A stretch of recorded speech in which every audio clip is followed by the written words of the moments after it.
It's crazy, it's heinous, it's obscene. It's obscene in one way, in another way, it makes perfect sense in this moment. In the middle of this genocide, in the middle of these ICE raids that he loved, where families are being split up and where people actually going through the process, people are getting picked up from the courtrooms. So all this heinous shit is going on, and this fits right into that. It's another example of absurdity. Of course we pandered to blacks. They're in every TV commercial. They get more privileges to come into society. They come into every college on preferential with lower test scores. You can't ever say anything negative. He took pride in being callous and cruel. He took pride, as I said, in having quick, easy comeback answers for difficult sociological topics and issues. And that would be his legacy. He won't get the opportunity to grow old enough to learn and see how absurd and disgusting it is to be that person. Like, I've seen Tucker Carlson have a come to reality moment where he questions Fox News and questions his whole youthful career. I've spent my whole life in the media. My dad was in the media. Not only are they part of the problem, but I spent most of my life being part of the problem. Charlie Kirk won't have that.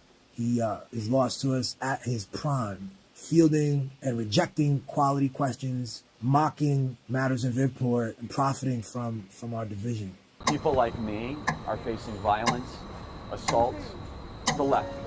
If Charlie Kirk was alive right now, someone else was killed, let's say, in the political space, he'd be on Twitter playing that one way or the other. Find an opportunity to say something about the left, he would do it. If it was a trans person, and he could add some more fodder to the idea that trans people aren't valuable members of our community and people we should distrust, then he would do that. If it was a black person, he would do it. He would talk about and cite a specific kind of statistic and try to shore up that case. That's who Charlie Kirk was. We have a radical left group of lunatics out there. He loved building the notion of the right and the left and pitting people against each other this way.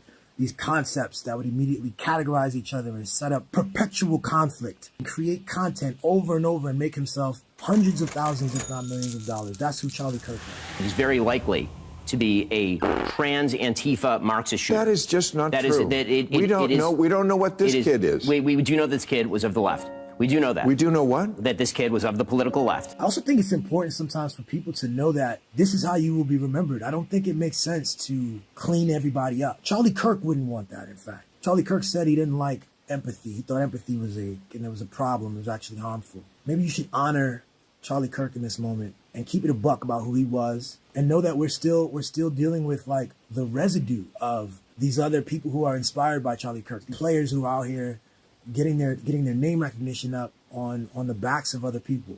It's good that people know that this is how you'll be remembered. You will not conjure up nice things about you.